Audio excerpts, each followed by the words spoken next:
CBI ಅಧಿಕಾರಿಗಳನ್ನ ಪೊಲೀಸರು ವಶಕ್ಕೆ ಪಡೆದಿದ್ದಂತಹ ಪ್ರಕರಣ ಇತ್ತಲ್ಲ, ನಿನ್ನೆ ಅಲ್ಲ ಮೊನ್ನೆ ರಾತ್ರಿ ನಡೆದಿದ್ದಂತಹ ಪ್ರಕರಣ, ಪಶ್ಚಿಮ ಬಂಗಾಳದಲ್ಲಿ ಅಂದ್ರೆ ಕೋಲ್ಕತ್ತಾದಲ್ಲಿ ನಡೆದಿದ್ದಂತಹ ಪ್ರಕರಣ. ಈಗ ಇದಕ್ಕೆ ಸಂಬಂಧಪಟ್ಟಂತೆ ಸುಪ್ರೀಂ ಕೋರ್ಟ್ ನಲ್ಲಿ ವಿಚಾರಣೆ ಮತ್ತೆ ಆರಂಭ ಆಗಿದೆ. ನಿನ್ನೆ ವಿಚಾರಣೆ ನಡೆಸಿದಂತಹ ಕೋರ್ಟ್ ಯಾವುದೇ ಕಾರಣಕ್ಕೂ ಸಾಕ್ಷ್ಯ ನಾಶ ಮಾಡಬಾರದು, ಸಾಕ್ಷ್ಯ ನಾಶವನ್ನ ಏನಾದ್ರೂ ಮಾಡಿದ್ರೆ ನೀವು ಮುಂದುವರುವ ದಿನಗಳಲ್ಲಿ ಗಂಭೀರವಾದಂತ ಒಂದು ಸನ್ನಿವೇಶವನ್ನು ಎದುರಿಸಬೇಕಾಗುತ್ತೆ ಅನ್ನುವಂತ ಎಚ್ಚರಿಕೆಯನ್ನ ಕೊಟ್ಟಿತ್ತು. ಅದಾದ ನಂತರದಲ್ಲಿ ವಿಚಾರಣೆಯನ್ನು ಮುಂದೂಡಲಾಗಿತ್ತು. ಇದೀಗ ಸುಪ್ರೀಂ ಕೋರ್ಟ್ ನಲ್ಲಿ ವಿಚಾರಣೆ ಆರಂಭ ಆಗಿದೆ. ಸಿಬಿಐ ಸಲ್ಲಿಸಿದಂತ ಅರ್ಜಿ ಇದು. ವಿಚಾರಣೆ ಆರಂಭ ಆಗಿರೋದು. ಪಶ್ಚಿಮ ಬಂಗಾಳದ ಎಸ್ಐಟಿ ಸರಿಯಾಗಿ ತನಿಖೆಯನ್ನ ನಡೆಸಿಲ್ಲ, ಕೆಲವು ದಾಖಲೆಗಳನ್ನ ತಿರುಚಲಾಗಿದೆ, ಆರೋಪಿಗಳನ್ನ ಪೊಲೀಸ್ ಆಯುಕ್ತ ರಾಜೀವ್ ಕುಮಾರ್ ರಕ್ಷಿಸಿದ್ದಾರೆ ಅಂತ ಸುಪ್ರೀಂ ಕೋರ್ಟ್ ನಲ್ಲಿ ಸಿಬಿಐ ಪರವಾದಂತ ವಕೀಲರು ವಾದ ಮಂಡನೆಯನ್ನ ಮಾಡ್ತಾ ಇದ್ದಾರೆ.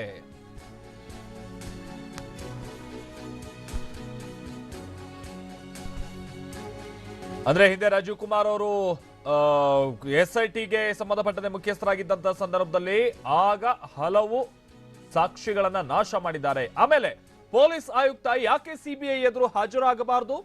ರಾಜೀವ್ ಕುಮಾರ್ಗೆ ವಿಚಾರಣೆ ಎದುರಿಸೋದಕ್ಕೆ ಏನ್ ಸಮಸ್ಯೆ? ನಾವು ರಾಜೀವ್ ಕುಮಾರ್ಗೆ ವಿಚಾರಣೆಗೆ ಹಾಜರಾಗೋದಕ್ಕೆ ಸೂಚಿಸ್ತೀವಿ. ಇದು supreme court CJ Ranjan Gogoi ಅಭಿಪ್ರಾಯ ಪಟ್ಟಿದ್ದಾರೆ. ಹೀಗೆ ಸುಪ್ರೀಂ ಕೋರ್ಟ್ನ ಮುಖ್ಯ ನ್ಯಾಯಮೂರ್ತಿಗಳಾಗಿರುವಂತಹ ರಂಜನ್ ಗೊಗೊಯ್ ಅವರು ಅಭಿಪ್ರಾಯ ಪಟ್ಟಿರೋದನ್ನ ನೋಡಿದ್ರೆ ಬಹುತೇಕ ಇಲ್ಲಿ ಸಿಬಿಐ ಕೈ ಮೇಲಾಗಬಹುದಾದಂತ ಚಾನ್ಸಸ್ ಕಂಡು ಬರ್ತಾ ಇದೆ. ಯಾಕಂತ ಅಂದ್ರೆ ರಾಜೀವ್ ಕುಮಾರ್ ಅವರಿಗೆ ವಿಚಾರಣೆಯನ್ನ ಹಾಜರಾಗೋದಕ್ಕೆ ಏನ್ ಸಮಸ್ಯೆ ಅವರಿಗೆ, ನಾವು ಅವರಿಗೆ ವಿಚಾರಣೆಗೆ ಹಾಜರಾಗೋದಕ್ಕೆ ಸೂಚಿಸ್ತೀವಿ ಅನ್ನುವಂತ ಮಾತನ್ನ ಹೇಳಿರೋದನ್ನ ನೋಡಿದ್ರೆ ಬಹುಶಃ ಸಿಬಿಐ ವಾದ ಮಂಡಿಸ್ತಾ ಇದೆಯಲ್ಲ, ಅಥವಾ ಸಿಬಿಐ ಪರವಾಗಿ ವಕೀಲರು ಏನು ವಾದ ಮಂಡಿಸ್ತಾ ಇದಾರಲ್ಲ, ಅದು ಒಂದು ಹಂತದ ಮಟ್ಟಿಗೆ ಸುಪ್ರೀಂ ಕೋರ್ಟ್ಗೆ ಮನದಟ್ಟ ಆದಂತ ರೀತಿಯಾಗಿ ಕಂಡು ಬರ್ತಾ ಇದೆ ಅಂತ ಕಾಣಿಸುತ್ತೆ. ನೋಡ್ಬೇಕಿದೆ. ಮತ್ತೊಂದು ಕಡೆ ಪಶ್ಚಿಮ ಬಂಗಾಳದಲ್ಲಿ ದೊಡ್ಡ ಪ್ರತಿಭಟನೆಗಳು ಕೂಡ ನಡೀತಾ ಇದೆ. ಕೇಂದ್ರದ ವಿರುದ್ಧ ಧಿಕ್ಕಾರ ರ್ಯಾಲಿಯನ್ನ ಹಮ್ಮಿಕೊಳ್ಳಲಾಗಿದೆ ಟಿಎಂಸಿ. ಅದೆಲ್ಲದರ ಜೊತೆಗೇನೆ ಸಿಬಿಐ ಸುಪ್ರೀಂ ಕೋರ್ಟ್ ನಲ್ಲಿ ಸಲ್ಲಿಸಿದಂತ ಅರ್ಜಿಯ ವಿಚಾರಣೆ ಮತ್ತೊಂದು ಕಡೆ ನಡೀತಾ ಇದೆ. ಅಕಸ್ಮಾತ್ ಏನಾದ್ರೂ ಸುಪ್ರೀಂ ಕೋರ್ಟ್ ಬಹುಶಃ ಪೊಲೀಸ್ ಆಯುಕ್ತ ರಾಜೀವ್ ಕುಮಾರ್ ಅವರು ವಿಚಾರಣೆಗೆ ಹಾಜರಾಗಬೇಕು ಅಂತ ಸೂಚನೆಯನ್ನ ಕೊಟ್ರೆ ಇದು ಮಮತಾ ಬ್ಯಾನರ್ಜಿ ಅವರಿಗೂ ಕೂಡ ಸ್ವಲ್ಪ ಹಿನ್ನಡೆನೆ ಅಂತ ನಾವಿಲ್ಲಿ ಪರಿಗಣಿಸಬಹುದಾಗಿದೆ ಅಂತ ಕಾಣಿಸುತ್ತೆ. ಯಾಕಂತಾದ್ರೆ ಬೇಕು ಅಂತಾನೆ ಇಲ್ಲಿ ಸಿಕ್ಕಾಕ್ಸುವಂತ ಪ್ರಯತ್ನವನ್ನ ಮಾಡ್ತಾ ಇದ್ದಾರೆ ಅನ್ನುವಂಥದ್ದೇ ಮಮತಾ ಬ್ಯಾನರ್ಜಿ ಅವರು ಮಾಡಿದಂತ ಒಂದು ಆರೋಪ. ಕೇಂದ್ರದ ವಿರುದ್ಧವಾಗಿ ಅವರು ಮಾಡಿದಂತಹ ಆರೋಪ, ರಾಜ್ಯ ಸರ್ಕಾರವನ್ನು ಅಸ್ಥಿರಗೊಳಿಸುವಂತ ಪ್ರಯತ್ನವನ್ನ ಮಾಡ್ತಾ ಇದ್ದಾರೆ ಅಂತೇಳಿ ಅವರು ಮಾಡಿದಂತಹ ಆರೋಪ. ಅದಕ್ಕೆಲ್ಲ ತಕ್ಕ ಹಾಗೆ ಅವರು ಪ್ರತಿಭಟನೆಯನ್ನ ಕೂಡ ದೊಡ್ಡ ಮಟ್ಟದಲ್ಲಿ ಹಮ್ಮಿಕೊಂಡಿರುವಂತಹ ಸಂದರ್ಭ. ಇಂತಹ ಸಂದರ್ಭದಲ್ಲಿ ಸುಪ್ರೀಂ ಕೋರ್ಟ್ ನಲ್ಲಿ ವಿಚಾರಣೆ ನಡೀತಾ ಇದೆ. ಸಿಬಿಐ ಸಲ್ಲಿಸಿದಂತ ಅರ್ಜಿಯ ವಿಚಾರಣೆ ನಡೀತಾ ಇರೋದು. ಸಿಬಿಐ ಅರ್ಜಿ ಸಲ್ಲಿಸೋದಕ್ಕೆ ಕಾರಣ ಇತ್ತು. ಅದೇನು ಅಂತ ಅಂದ್ರೆ ಮೊನ್ನೆ ಪೊಲೀಸ್ ಆಯುಕ್ತ ರಾಜೀವ್ ಕುಮಾರ್ ಅವರ ವಿಚಾರಣೆ ನಡೆಸೋಕೆ ಹೋದಂತ ಸಂದರ್ಭದಲ್ಲಿ ಸಿಬಿಐ ಅಧಿಕಾರಿಗಳನ್ನೇ ಬಂಧಿಸಿದ್ದರು ಪಶ್ಚಿಮ ಬಂಗಾಳದ ಪೊಲೀಸರು ಕೋಲ್ಕತ್ತಾದಲ್ಲಿ. ಈ ಕಾರಣಕ್ಕಾಗಿ ಸಿಬಿಐ ಅರ್ಜಿಯನ್ನ ಸಲ್ಲಿಸಿತ್ತು. ಈಗ ಪೊಲೀಸ್ ಆಯುಕ್ತ ರಾಜೀವ್ ಕುಮಾರ್ ಅವರು ವಿಚಾರಣೆಗೆ ಹಾಜರಾಗಬೇಕು. ಪಶ್ಚಿಮ ಬಂಗಾಳ ಸಿಎಂ ಮಮತಾ ಬ್ಯಾನರ್ಜಿಗೆ ಸಹಜವಾಗಿ ಇದು ತೀವ್ರ ಹಿನ್ನಡೆಯಾಗಿದೆ. ಏಕಂದರೆ ವಿಚಾರಣೆಗೆ ಹಾಜರಾಗಬೇಕು ಅಂತೇಳಿ ಸುಪ್ರೀಂ ಕೋರ್ಟ್ ಸೂಚನೆಯನ್ನ ಕೊಟ್ಟಿದೆ. ಸಿಬಿಐ ಅಧಿಕಾರಿಗಳನ್ನ ಪೊಲೀಸರು ವಶಕ್ಕೆ ಪಡೆದಿದ್ದಂತ ಪ್ರಕರಣಕ್ಕೆ ಸಂಬಂಧಪಟ್ಟಂತೆ ಇದೀಗ ಸುಪ್ರೀಂ ಕೋರ್ಟ್ ತನ್ನ ಒಂದು ಸೂಚನೆಯನ್ನ ಕೊಟ್ಟಿದೆ. ಪೊಲೀಸ್ ಆಯುಕ್ತ ರಾಜೀವ್ ಕುಮಾರ್ ಅವರು ವಿಚಾರಣೆಗೆ ಹಾಜರಾಗಬೇಕು ಅಂತೇಳಿ ಸೂಚನೆಯನ್ನ ಕೊಟ್ಟಿದೆ. ಯಾವ ಸಿಎಂ ಅಂದ್ರೆ ಮಮತಾ ಬ್ಯಾನರ್ಜಿ ಅವರು ಯಾರ ಪರವಾಗಿ ನಿಂತಿದ್ರು ಅಂದ್ರೆ ಸಂಜೀವ್ ಕುಮಾರ್ ಅವರ ಪರವಾಗಿ ನಿಂತು ಅವರನ್ನ ಯಾವುದೇ ಕಾರಣಕ್ಕೂ ವಿಚಾರಣೆಗೆ ಒಳಪಡಿಸಬಾರದು ಅನ್ನುವಂತ ನಿಟ್ಟಿನಲ್ಲಿ ಅವತ್ತು ಪಟ್ಟು ಹಿಡಿದು ಪ್ರತಿರೋಧವನ್ನ ಒಡ್ಡಿದ್ರು. ಅವತ್ತು ಹಲವು ಪೊಲೀಸರು ಯೂನಿಫಾರ್ಮ್ ನಲ್ಲೇ ಮಮತಾ ಬ್ಯಾನರ್ಜಿ ಅವರ ಜೊತೆಗೆ ಅವತ್ತು ಪ್ರತಿಭಟನೆ ನಡೆಸಿದ್ರಲ್ಲ, ಅದೆಲ್ಲದಕ್ಕೂ ಕೂಡ ಈಗ ಒಂದು ಹಂತದ ಮಟ್ಟಿಗೆ ಹಿನ್ನಡೆ ಆದಂತಾಗಿದೆ. ಬಹಳ ಹಿನ್ನಡೆ. ಒಂದು ರೀತಿ ಮಮತಾ ಬ್ಯಾನರ್ಜಿ ಅವರಿಗೆ ಒಂದು ರೀತಿ ಮುಖಭಂಗದ ವಿಚಾರ ಇದು. ಯಾಕಂತಂದ್ರೆ ಸಿಬಿಐ ಅಧಿಕಾರಿಗಳನ್ನೇ ಬಂಧಿಸುವ ಮುಖಾಂತರವಾಗಿ ಅವತ್ತು ಅವರ ಪೊಲೀಸರಿಗೆ ಸೂಚನೆ ಕೊಟ್ಟರು, ಅಥವಾ ಅವರ ಪೊಲೀಸರು ಆ ತರದ ಕ್ರಮವನ್ನು ತೆಗೆದುಕೊಂಡಂತ ಸಂದರ್ಭದಲ್ಲಿ ಅದನ್ನು ಸಮರ್ಥನೆ ಮಾಡಿಕೊಟ್ಟಂತ ಕಾರಣದಿಂದಾಗಿ ಅವ್ರ ಕುಮ್ಮಕ್ಕಿತ್ತು ಅನ್ನೋದು ಬಹಳ ಸ್ಪಷ್ಟವಾಗಿ ಇಲ್ಲಿ ಗೊತ್ತಾಗ್ತಾ ಇತ್ತು. ಆದ್ರೆ ಇದೆಲ್ಲದಕ್ಕೂ ಕೂಡ ಬಹಳ ಹಿನ್ನಡೆ ಆದಂತಾಗಿದೆ. ಮತ್ತೊಂದು ಕಡೆ ಇಲ್ಲಿ ನೋಡ್ತಾ ಇದೀವಿ ನಾವಿಲ್ಲಿ ಮಮತಾ ಬ್ಯಾನರ್ಜಿ ಅವರು ಅಂದ್ರೆ ಅವರ ಪಕ್ಷದ ನಾಯಕರ ನೇತೃತ್ವದಲ್ಲಿ ಸೇವ್ ದ ಕಾನ್ಸ್ಟಿಟ್ಯೂಷನ್ ಅನ್ನುವಂತ ನಿಟ್ಟಿನಲ್ಲಿ ಧಿಕ್ಕಾರ ರ್ಯಾಲಿಯನ್ನ ನಡೆಸ್ತಾ ಇದ್ದಾರೆ. ಅವರು ವೇದಿಕೆಯಲ್ಲಿ ಇತ್ತಿಂದತ್ತ ಓಡಾಡ್ತಾ ಇರೋದು ಗಮನಿಸ್ತಾ ಇದ್ವಿ. ಸುಪ್ರೀಂ ಕೋರ್ಟ್ ನಲ್ಲಿ ಒಂದ್ ಕಡೆ ವಿಚಾರಣೆ ನಡೀತಾ ಇದ್ರೆ ಮಮತಾ ಬ್ಯಾನರ್ಜಿ ಅವರು ಮತ್ತೊಂದ್ ಕಡೆ ಬಹಳ ಟೆನ್ಷನ್ ಆಗಿ ಹೀಗೆ ಆ ಕಡೆಯಿಂದ ಈ ಕಡೆಯಿಂದ ಆ ಕಡೆ ಓಡಾಡ್ತಾ ಇದ್ರು. ಅದೆಲ್ಲದಕ್ಕೂ ಕೂಡ ಹಿನ್ನಡೆ ಆಗಿದೆ. ಇನ್ನೊಂದು ವಿಚಾರ ನಂತರ ಈಗ ರಾಜೀವ್ ಕುಮಾರ್ ಅವರು ವಿಚಾರಣೆಗೆ ಹಾಜರಾಗಬೇಕಾದಂತ ಅನಿವಾರ್ಯತೆ ಬೀಳುತ್ತೆ. ಆಮೇಲೆ ಇಲ್ಲಿ ಸಿಬಿಐ ಅವರು ಮೊನ್ನೆ ಅರ್ಜಿ ಸಲ್ಲಿಸುವಂತ ಸಂದರ್ಭದಲ್ಲಿ ಒಂದು ವಿಚಾರವನ್ನು ಬಹಳ ಸ್ಪಷ್ಟವಾಗಿ ಹೇಳಿದ್ರು. ಯಾಕಂತಂದ್ರೆ ಸುಪ್ರೀಂ ಕೋರ್ಟ್ ಸೂಚನೆಯ ಮೇರೆಗೆನೆ ಸಿಬಿಐ ವಿಚಾರಣೆಯನ್ನ ನಡೆಸ್ತಾ ಇರೋದು. ಯಾವುದು ಈ ಶಾರದಾ ಜೊತೆಗೆ ಈ ರೋಸ್ ವ್ಯಾಲಿ ಚಿಟ್ ಫಂಡ್ ಸಂಬಂಧಪಟ್ಟಂತ ಹಗರಣಗಳಿಗೆಲ್ಲ ಸಂಬಂಧಪಟ್ಟಂತೆ. ಹೀಗಾಗಿ ವಿಚಾರಣೆ ನಡೆಸುವಂತ ವಕೀಲರು ಈ ವಿಚಾರಣೆ ಹೊರಬಂದಿದ್ದಾರೆ.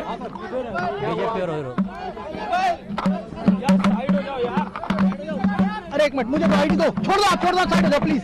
क्या कर रहे हो यार, मुझे दे दो, नहीं तो दे दो सर, मेरे को दे दो। आ जाओ थोड़ा इधर उधर पीछे आ जाओ सर, मेरे पास आ जाओ सर।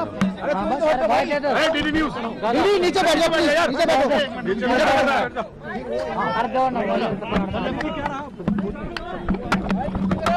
माइक नीचे कर लो यार। क्या प्रतिक्रिया है सर पहली? Today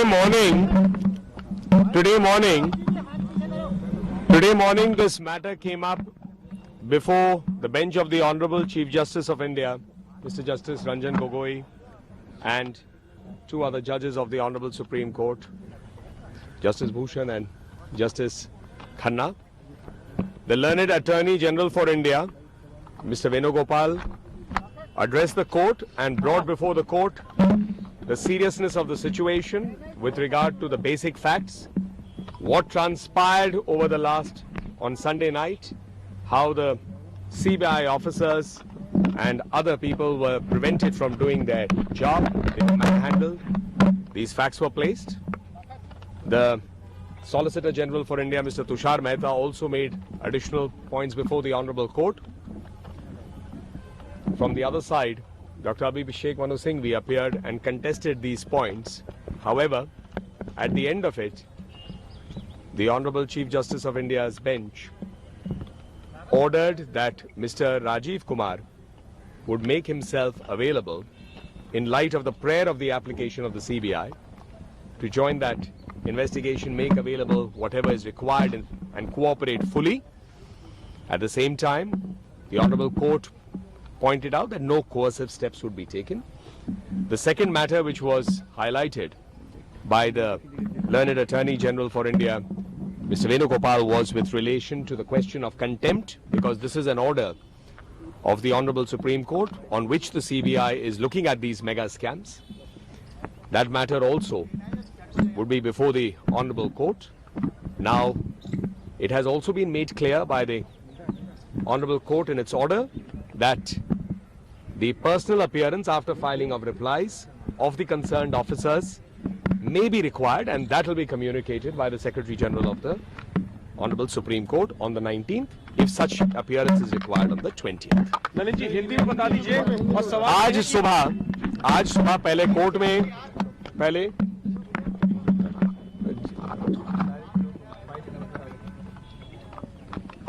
पहले कोर्ट में क्या हुआ और बाद में राजनीतिक प्रतिक्रिया अलग से देंगे, ताकि दोनों को हम नहीं मिलाएं।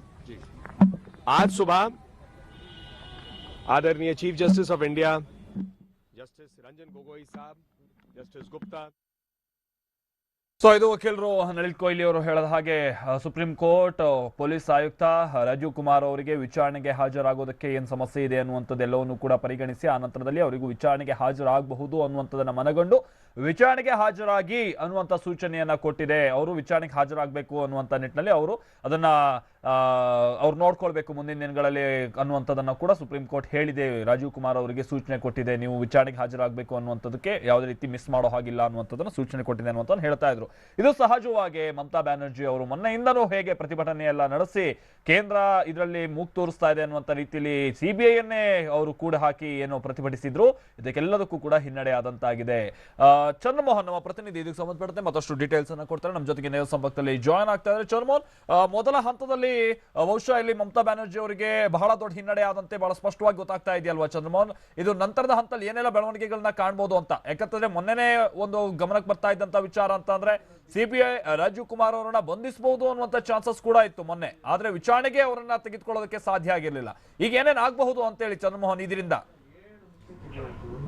ಹೌದು ಮಲ್ತೇಶ್, ಇವಾಗ ಸುಪ್ರೀಂ ಕೋರ್ಟ್ ಕೊಟ್ಟಿರುವ ಆದೇಶದ ಪ್ರಕಾರ Kolkata police commissioner Rajiv Kumar CBI ಎದುರುಗಡೆ ವಿಚಾರಣೆಗೆ ಹಾಜರಾಗಬೇಕಾಗುತ್ತೆ.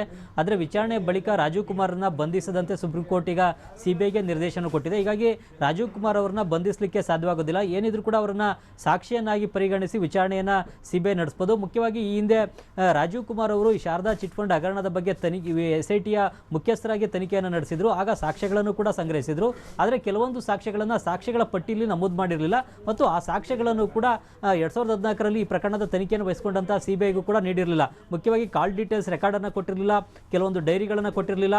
ಪ್ರಕರಣದ ಪ್ರಮುಖ ಆರೋಪಿಯಾದಂಥ ಸುದೀಪ್ತ ಸೇನ್, ಅಂದರೆ ಈ ಒಂದು ಶಾರದಾ ಚಿಟ್ ಫಂಡ್ ಕಂಪನಿಯ ಮಾಲೀಕ ಸುದೀಪ್ತ ಸೇನ್ ಅವರನ್ನು ವಿಚಾರಣೆಗೆ ಒಳಪಡಿಸಿ ಅವರ ಹೇಳಿಕೆಗಳನ್ನು ಪಡ್ಕೊಂಡಿದ್ರು. ಆ ಹೇಳಿಕೆಗಳನ್ನು ಮತ್ತು ಅವರ ಕಾಲ್ ಡೀಟೇಲ್ಸ್ ರೆಕಾರ್ಡ್ಸನ್ನು ಸಿಬಿಐಗೆ ಕೊಟ್ಟಿಲ್ಲ.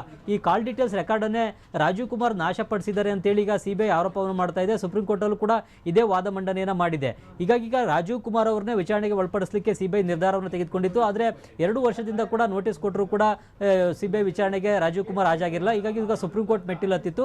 ಸುಪ್ರೀಂ ಕೋರ್ಟ್ ಅಂತಿಮವಾಗಿ ಸಿಬಿಐ ವಾದಕ್ಕೆ ಮನ್ನಣೆಯನ್ನು ಕೊಟ್ಟು ಸಿಬಿಐ ಮನವಿಯನ್ನು ಪುರಸ್ಕರಿಸಿ ಸಿಬಿಐ ಎದುರುಗಡೆ ವಿಚಾರಣೆಗೆ ಹಾಜರಾಗಬೇಕು ಅಂತ ರಾಜೀವ್ ಕುಮಾರ್ ಅವರಿಗೆ ಸೂಚನೆಯನ್ನು ಕೊಟ್ಟಿದೆ. ಆದರೆ ರಾಜೀವ್ ಕುಮಾರ್ ಅವರು ವಿಚಾರಣೆಗೆ ಹಾಜರಾದ ನಂತರ ಅವ್ರನ್ನ ಬಂಧಿಸಬಾರ್ದು ಅನ್ನೋ ಒಂದು ಸೂಚನೆಯನ್ನು ಕೂಡ ಕೊಟ್ಟಿದೆ. ಹೀಗಾಗಿ ಈಗ ರಾಜೀವ್ ಕುಮಾರ್ಗೆ ಬೇರೆ ಯಾವುದೇ ಆಯ್ಕೆಗಳಿಲ್ಲ. ಪಶ್ಚಿಮ ಬಂಗಾಳ ಸರ್ಕಾರಕ್ಕೂ ಕೂಡ ಬೇರೆ ಯಾವುದೇ ಆಯ್ಕೆಗಳಿಲ್ಲ. ರಾಜೀವ್ ಕುಮಾರ್ ಸಿಬಿಐ ವಿಚಾರಣೆಯನ್ನು ಎದುರಿಸಬೇಕಾಗುತ್ತೆ. ಸಿಬಿಐ ಪ್ರಶ್ನೆಗಳಿಗೆ ಉತ್ತರವನ್ನು ಕೊಡಬೇಕಾಗುತ್ತೆ. ಈ ಶಾರದಾ ಚಿಟ್ ಫಂಡ್ ಹಗರಣದಲ್ಲಿ ಯಾರ್ಯಾರು ಪ್ರಭಾವಿಗಳು ಭಾಗಿಯಾಗಿದ್ದಾರೆ ಮತ್ತು ಇವರು ಹೇಗೆ ತನಿಖೆಯನ್ನು ಹಳ್ಳ ಹಿಡಿಸಿದ್ರು, ಜೊತೆಗೆ TMC ನಾಯಕರನ್ನ ರಕ್ಷಣೆ ಮಾಡ್ತಕ್ಕಂಥ ಕೆಲಸವನ್ನ SIT ಮುಖ್ಯಸ್ಥರಾಗಿ ರಾಜೀವ್ ಕುಮಾರ್ ಮಾಡಿದ್ದಾರೆ. ಈ ಎಲ್ಲ ಪ್ರಶ್ನೆಗಳು ಕೂಡ ಈಗ ರಾಜೀವ್ ಕುಮಾರ್ ಸಿಬಿಐ ಎದುರುಗಡೆ ಉತ್ತರವನ್ನು ನೀಡಬೇಕಾಗುತ್ತೆ. ಸಿಬಿಐ ಎದುರುಗಡೆ ಸಿಬಿಐನ ಪ್ರಶ್ನೆಗಳಿಗೆ ಎಷ್ಟು ಮಟ್ಟಿಗೆ ಸಮರ್ಪಕವಾಗಿ ರಾಜೀವ್ ಕುಮಾರ್ ಉತ್ತರ ನೀಡ್ತಾರೆ ಅನ್ನೋದು ಗೊತ್ತಿಲ್ಲ. ಉತ್ತರ ನೀಡದೆ ನುಣುಚ್ಕೊಳ್ಬೋದು, ಅವರ ವಿಚಾರಣೆಗೆ ಸರಿಯಾಗಿ ಸಹಕರಿಸದೇನೂ ಇರ್ಬೋದು. ಆದರೆ ಅಂತಿಮವಾಗಿ ಈಗ ವಿಚಾರಣೆಗೆ ಹಾಜರಾಗಲೇಬೇಕು ಅನ್ನೋ ಒಂದು ಕಟ್ಟುನಿಟ್ಟಿನ ಆದೇಶವನ್ನು ಸುಪ್ರೀಂ ಕೋರ್ಟ್ ಕೊಟ್ಟಿರೋದ್ರಿಂದಾಗಿ ರಾಜೀವ್ ಕುಮಾರ್ ಈಗ ಸಿಬಿಐ ವಿಚಾರಣೆಯನ್ನು ಎದುರಿಸಬೇಕಾಗುತ್ತೆ. ಇದು ಪಶ್ಚಿಮ ಬಂಗಾಳದ CM ಮಮತಾ ಬ್ಯಾನರ್ಜಿ ಅವ್ರಿಗಾದಂಥ ಹಿನ್ನಡೆನೆ. ಆದರೂ ಕೂಡ ಮಮತಾ ಬ್ಯಾನರ್ಜಿ ಈಗ ನೈತಿಕವಾಗಿ ನಮಗೆ ಜಯ ಸಿಕ್ಕಿದೆ, ಕೇಂದ್ರ ಸರ್ಕಾರವೇ ಸಂವಿಧಾನದ ನಿಯಮಗಳನ್ನು ಕಾನೂನುಗಳನ್ನು ಗಾಳಿಗೆ ತೋರಿತ್ತು, ಸಿಬಿಐನ ಅಧಿಕಾರಿಗಳು ಯಾವುದೇ ನೋಟಿಸ್ ಇಲ್ದೇನೆ ಮತ್ತು ಸರ್ಚ್ ವಾರೆಂಟ್ ಇಲ್ದೇನೆ ರಾಜೀವ್ ಕುಮಾರ್ ಅವರ ಮನೆಗೆ ಬಂದಿದ್ರು, ಆ ಕಾರಣಕ್ಕಾಗಿ ನಾನು ಸಂವಿಧಾನ ಉಳಿಸಲಿಕ್ಕೆ ಧರಣಿ ಕುಳಿತೆ ಅಂತ ಹೇಳ್ತಾ ಇದ್ದಾರೆ. ಆದರೂ ಕೂಡ ಇದು ತಮಗೆ ಸಿಕ್ಕಂತಹ ನೈತಿಕ ಗೆಲುವು ಅಂತಲೇ ಈಗ ಮಮತಾ ಬ್ಯಾನರ್ಜಿ ಅವರು ಭಾವಿಸ್ಕೊಳ್ತಾ ಇದ್ದಾರೆ. ಅವರಿಗೆ ಹಿನ್ನಡೆ ಆಗಿದ್ರೂ ಕೂಡ ಇದು ನಮ್ಮ ನೈತಿಕ ಗೆಲುವು ಅಂತಲೇ ಮಮತಾ ಬ್ಯಾನರ್ಜಿ ಪ್ರತಿಪಾದನೆಯನ್ನು ಮಾಡ್ತಾ ಇದ್ದಾರೆ. ಹೀಗಾಗಿ ಈಗ ಕಳೆದ ಭಾನುವಾರ ಸಂಜೆಯಿಂದ ಉಂಟಾದಂತಹ ಒಂದು ರಾಜಕೀಯ ಬಿಕ್ಕಟ್ಟು, ಸಂವಿಧಾನಿಕ ಬಿಕ್ಕಟ್ಟು ಈಗ ತಾತ್ಕಾಲಿಕವಾಗಿ ಶಮನ ಆಗ್ತಕ್ಕಂತಹ ಪರಿಸ್ಥಿತಿ ನಿರ್ಮಾಣ ಆಗ್ತಾ ಇದೆ. ಆದರೂ ಕೂಡ ಈಗ ಮಮತಾ ಬ್ಯಾನರ್ಜಿ ಮುಂದೆ ಯಾವ ಹೆಜ್ಜೆಯನ್ನು ಇಡ್ತಾರೆ ಅನ್ನೋದನ್ನ ಈಗ ಕಾದು ನೋಡಬೇಕಾಗಿದೆ ಮಲ್ತೇಶ್. ಓಕೆ, ಬಹುಶಃ ಚಂದ್ರಮೋಹನ್, ಮೊನ್ನೆ ನಾನು ಮೊದಲೇ ಹೇಳಿದಾಗೆ ಅರೆಸ್ಟ್ ಆಗಬಹುದು ಅನ್ನುವಷ್ಟರ ಮಟ್ಟಿಗಿನ ಬೆಳವಣಿಗೆ ಇತ್ತಲ್ಲ, ಅದರಿಂದ ತಮ್ಮ ಅಧಿಕಾರಿಯನ್ನ ತಪ್ಪಿಸುವಷ್ಟರ ಮಟ್ಟಿಗೆ ಬಹುಶಃ ಮಮತಾ ಬ್ಯಾನರ್ಜಿ ಅವರು ಮಾತ್ರ ಸಕ್ಸಸ್ ಆದಂಗೆ ಆಯ್ತು ಅಂತ ಕಾಣಿಸುತ್ತೆ. ಇದನ್ನೇ ನೀವು ಹೇಳಿದಾಗ ಅವರು ನೈತಿಕವಾಗಿ ನಮ್ಗೆ ಸಿಕ್ಕಿರುವಂತ ಒಂದು ಗೆಲುವು ಅನ್ನುವಂಥದ್ದನ್ನ ಅವ್ರು ಹೇಳ್ಬೋದು ಏನೋ. ಒಂದ್ second, just a second Chandramohan, ನಾನು ನಿಮ್ ಜೊತೆಗೆ ಮಾತನಾಡ್ತೀನಿ. ಚಂದ್ರಮೋಹನ್, ಇಲ್ಲಿ ಪ್ರಕರಣದ ವಿಚಾರಣೆಯನ್ನ ಫೆಬ್ರವರಿ 20ಕ್ಕೆ ಮುಂದೂಡಿಕೆ ಮಾಡಲಾಗಿದೆ ಅನ್ನೋದು ಗೊತ್ತಾಗ್ತಾ ಇದೆ. ಅಂದ್ರೆ ಇವತ್ತು 5ನೇ ತಾರೀಕು, 20ನೇ ತಾರೀಕು ಮುಂದೂಡಿಕೆ ಮಾಡಲಾಗಿದೆ. ಸಿಬಿಐ ಅಧಿಕಾರಿಗಳನ್ನ ಪೊಲೀಸರು ವಶಕ್ಕೆ ಪಡೆದಂತ ಪ್ರಕರಣಕ್ಕೆ ಸಂಬಂಧಪಟ್ಟಂತೆ ಇದು 20ನೇ ತಾರೀಕಿಗೆ ಮುಂದೂಡಲಾಗಿದೆ ಈ ಪ್ರಕರಣದ ವಿಚಾರಣೆಯನ್ನ. ಚಂದ್ರಮೋಹನ್ ನಮ್ಮ ಜೊತೆಗೆ ಸಂಪರ್ಕದಲ್ಲಿದ್ದಾರೆ. ಚಂದ್ರಮೋಹನ್, ಬಹುಶಃ ನಾನು ಮೊದಲೇ ಹೇಳಿದಾಗೆ ತಮ್ಮ ಅಧಿಕಾರಿಯನ್ನ ಪೊಲೀಸರು ವಶಕ್ಕೆ ಪಡೆಯುವಷ್ಟರ ಮಟ್ಟಿಗಿಂದ, ಅಂದ್ರೆ ಅರೆಸ್ಟ್ ಮಾಡೋದ್ರ ಮಟ್ಟಿಗೆ ಬಚಾವ್ ಮಾಡ್ದಂಗೆ ಇಲ್ಲಿ ಯಶಸ್ವಿ ಆದಂಗಿದೆ ಇಲ್ಲಿ ತನಕ ನಡೆದಂತ ಒಂದಷ್ಟು ಹೈಡ್ರಾಮಾಗಳಿಂದ. ಬಟ್ ಅಕಸ್ಮಾತ್ ಏನಾದ್ರು ರಾಜೀವ್ ಕುಮಾರ್ ಅವರು ಈ ಪ್ರಕರಣದಲ್ಲಿ ತಪ್ಪಿತಸ್ಥ ಅನ್ನುವಂಥದ್ದು ಮೇಲ್ನೋಟಕ್ಕೆ ಕಂಡು ಬಂದು ಅವರನ್ನು ವಶಕ್ಕೆ ಪಡೆದು ವಿಚಾರಣೆ ನಡೆಸಬೇಕಾದಂತ ಅನಿವಾರ್ಯತೆ ಏನಾದ್ರು ಸಿಬಿಐಗಿದ್ರೆ, ಬಹುಶಃ ನಂತರದ ಹಂತದಲ್ಲಿ ಮತ್ತೆ ಸುಪ್ರೀಂ ಕೋರ್ಟ್ ಮೆಟ್ಲೇರಿ ಅರ್ಜಿಯನ್ನು ಸಲ್ಲಿಸಿ ಅದಕ್ಕೆ ವಿಚಾರಕ್ಕೆ ಸಂಬಂಧಪಟ್ಟಂತೆ ಕೂಡ ಮುಂದುವರಿಯೋದಕ್ಕೆ ಅವಕಾಶ ಇದೆ ಅಂತ ಕಾಣಿಸುತ್ತಲ್ವಾ ಚಂದ್ರಮೋಹನ್? ಯಾಕಂದ್ರೆ 20ನೇ ತಾರೀಕಿಗೆ ಮತ್ತೆ ವಿಚಾರಣೆ ಬೇರೆ ಮುಂದೂಡಿಕೆ ಆಗಿದೆ. ಈ ಕಾರಣದಿಂದಾಗಿ ಅದು ಸುಪ್ರೀಂ ಕೋರ್ಟ್ಗೆ ಮನದಟ್ಟು ಮಾಡಬೇಕಾಗಿರುತ್ತೆ ಇವರು. ಮಲ್ತೇಶ್, ಆ ರೀತಿಯಾಗಿ ಏನು ಮಾಡೋದು ಅಗತ್ಯ ಕಾಣೋದಿಲ್ಲ. ಏನಾದರೂ ಕೂಡ ಇವರು ಕೂಡ ಪ್ರಕರಣದಲ್ಲಿ ಭಾಗಿಯಾಗಿದ್ದಾರೆ ಅಥವಾ ತನಿಖೆಯನ್ನು ಸರಿಯಾಗಿ ನಡೆಸಿಲ್ಲ ಅನ್ನೋದಾದರೆ ಇವರನ್ನು ಆರೋಪಿಯನ್ನಾಗಿ ಮಾಡಬೇಕಾ ಬೇಡವಾ ಅನ್ನೋದು ತನಿಖಾ ಸಂಸ್ಥೆಗೆ ಬಿಟ್ಟಂಥ ವಿಚಾರ. ಆರೋಪಿಯನ್ನು ಮಾಡೋದಾದರೆ ಅದಕ್ಕೆ ಸೂಕ್ತವಾದಂಥ ಸಾಕ್ಷ್ಯಾಧಾರಗಳು ಕೂಡ ಸಿಬಿಐನ ಬಳಿ ಇರಬೇಕಾಗುತ್ತೆ. ಹಾಗಾಗಿ ಇವರನ್ನು ಕೂಡ ಆರೋಪಿಯನ್ನಾಗಿ ಮಾಡಬೇಕಾ ಬೇಡವಾ ಅನ್ನೋದ್ರ ಬಗ್ಗೆ ತನಿಖಾ ಸಂಸ್ಥೆಯಾದಂಥ ಸಿಬಿಐ ತೀರ್ಮಾನ ತೆಗೆದುಕೊಳ್ಬೇಕು. ಆದರೆ ಈಗ ಇವರನ್ನು ಓರ್ವ ಸಾಕ್ಷಿಯನ್ನಾಗಿ ಪರಿಗಣಿಸಿ ವಿಚಾರಣೆಗೆ ಹಾಜರಾಗುವಂತೆ ನೋಟಿಸ್ಗಳನ್ನು ಕೂಡ ಕೊಡಲಾಗಿತ್ತು. ಈಗ ಸಾಕ್ಷಿಯನ್ನಾಗಿಯೇ ಅವರನ್ನು ವಿಚಾರಣೆಗೆ ಒಳಪಡಿಸ್ತಾರೆ. ಒಂದು ವೇಳೆ ಅವರು ಸಾಕ್ಷಿಯಾಗಿ ಮಾತ್ರ ಪರಿಗಣಿಸಲಿಕ್ಕೆ ಸಾಧ್ಯವಾಗೋದಿಲ್ಲ ಮತ್ತು ಇವರು ಕೂಡ ಈ ಪ್ರಕರಣದಲ್ಲಿ ತನಿಖೆಯನ್ನು ಹಳ್ಳ ಇಡಿಸಿದ್ದಾರೆ ಮತ್ತು ಆರೋಪಿಗಳನ್ನು ರಕ್ಷಿಸಿದ್ದಾರೆ ಅನ್ನೋದಾದ್ರೆ ಅವರು ಆರೋಪಿಯನ್ನಾಗಿ ಪರಿಗಣಿಸಬೇಕಾಗುತ್ತೆ. ಆ ರೀತಿ ಏನಾದರೂ ಕೂಡ ಸಿಬಿಐ ವಿಚಾರಣೆ ನಡೆಸಿದ ಬಳಿಕ ರಾಜೀವ್ ಕುಮಾರ್ ಅವರನ್ನ ಅವರ ಆರೋಪಿಯನ್ನಾಗಿ ಪರಿಗಣಿಸುತ್ತಾ ಹೇಗೆ ಅನ್ನೋದನ್ನ ನೋಡಬೇಕಾಗುತ್ತೆ. ನಿನ್ನೆ ಕೂಡ ಸಾಲಿಸಿಟರ್ ಜನರಲ್ ತುಷಾರ್ ಮೆಹ್ತಾ ಅವರು ಸುಪ್ರೀಂ ಕೋರ್ಟ್ನಲ್ಲಿ ವಾದ ಮಂಡಿಸುವಂತಹ ಸಂದರ್ಭದಲ್ಲಿ ರಾಜೀವ್ ಕುಮಾರ್ ಅವರು ಕೂಡ ಓರ್ವ ಆರೋಪಿಯೇ ಆಗ್ತಾರೆ ಅಂತೇಳಿ ವಾದವನ್ನು ಕೂಡ ಈಗಾಗಲೇ ಮಂಡಿಸಿದ್ದಾರೆ ಸುಪ್ರೀಂ ಕೋರ್ಟ್ನಲ್ಲೇ. ಹಾಗಾಗಿ ಮುಂದೆ ಈ ವಿಚಾರಣೆಯ ಬಳಿಕ ಏನಾದರೂ ಕೂಡ ಅವ್ರನ್ನ ಆರೋಪಿಯನ್ನಾಗೂ ಪರಿಗಣಿಸಬಹುದು, ಇಲ್ವೇ ಸಾಕ್ಷಿಯನ್ನಾಗಿ ಅಷ್ಟೇ ಪರಿಗಣಿಸಬಹುದು. ಆದ್ರೆ ಈಗ ಪಶ್ಚಿಮ ಬಂಗಾಳ ಸರ್ಕಾರ ರಾಜೀವ್ ಕುಮಾರ್ ಅವ್ರನ್ನ ಓರ್ವ ಸಾಕ್ಷಿಯನ್ನಾಗಿ ಮಾತ್ರ ಪರಿಗಣಿಸಬೇಕೆ ವಿನಃ ಆರೋಪಿಯನ್ನಾಗಿ ಪರಿಗಣಿಸಬಾರದು. ಅವರು ಏನಿದ್ರು ಕೂಡ SIT ಮುಖ್ಯಸ್ಥರಾಗಿ ಪ್ರಕರಣದ ತನಿಖೆಯನ್ನು ನಡೆಸಿದ್ದಾರೆ, ಅವರನ್ನೇ ನೀವು ಆರೋಪಿಯನ್ನಾಗಿ ಪರಿಗಣಿಸಬಾರದು ಅಂತ ವಾದವನ್ನು ಮಂಡಿಸ್ತಾ ಇದೆ. ಮತ್ತು ರಾಜಕೀಯ ದ್ವೇಷ ಸಾಧನೆಗಾಗಿ ಸಿಬಿಐ ರಾಜೀವ್ ಕುಮಾರ್ ಅವ್ರನ್ನ ವಿಚಾರಣೆಗೆ ಒಳಪಡಿಸಲಿಕ್ಕೆ ಮುಂದಾಗಿದೆ ಅಂತ ಕೂಡ ಪಶ್ಚಿಮ ಬಂಗಾಳ ಸರ್ಕಾರದ ಪರ ವಕೀಲ ಅಭಿಷೇಕ್ ಮನು ಸಿಂಘ್ವಿ ಕೂಡ ಸುಪ್ರೀಂ ಕೋರ್ಟ್ನಲ್ಲಿ ವಾದ ಮಂಡಿಸಿದ್ದಾರೆ. ಆದರೆ ಈ ವಾದಕ್ಕೆ ಸುಪ್ರೀಂ ಕೋರ್ಟ್ ಯಾವುದೇ ಮನ್ನಣೆ ಕೊಟ್ಟಿಲ್ಲ, ಪುರಸ್ಕರಿಸಿಲ್ಲ. ಈಗ ಅಂತಿಮವಾಗಿ Kolkata police commissioner Rajiv Kumar CBI ಎದುರುಗಡೆ ವಿಚಾರಣೆಗೆ ಹಾಜರಾಗಲಿಕ್ಕೆ ನಿರ್ದೇಶನವನ್ನ ಸುಪ್ರೀಂ ಕೋರ್ಟ್ ಕೊಟ್ಟಿದೆ. Maltesh. Okay thank you Chandramohan.